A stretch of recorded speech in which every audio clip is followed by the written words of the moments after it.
58 гласа за не беа доволни за собранието да му го одземе мандатот на пратеникот Никола Груевски. За ваквата одлука неопходно беше двотретинско мнозинство од гласовите на пратениците. Против гласаа 29. Предходно председателот Талат Джафери ја отвори расправата, но ниту еден пратеник не се пријави за збор. Констатирам дека собранието не му го одзеде мандатот на пратеникот во собранието на Република Македонија Никола Груевски. На седницата не присуствуваа осумината така наречени независни пратеници од ВМРО, ДПМН и коалицијата, кои како што најавија и не го поддржаа одземањето на мандатот на Груевски.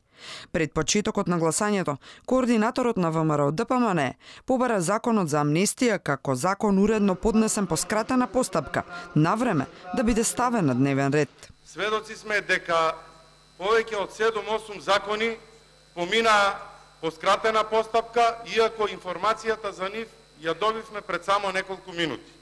Имајќи во предвид дека пред неколку дена формално правно е поднесен законот за амнестија, а согласно член 70 став 1 од деловникот на собранието, обврска и пракса е предлогот на закон по скратена постапка, поднесен од пратеници и од влада, да биде ставен на првата наредна седница.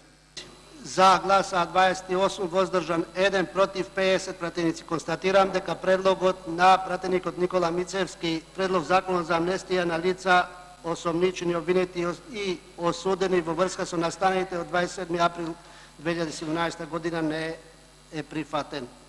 Кривичниот совет на Скопска единица, најдоцна до понеделник, треба да донесе одлука по жалбата на Груевски за извршување, односно одложување на затворската казна од 2 години. Во меѓувреме, одлука по жалбата треба да донесе и Врховниот суд, но таа постапка се поверојатно е дека ќе се одговлекува, но истата не го одложува извршувањето.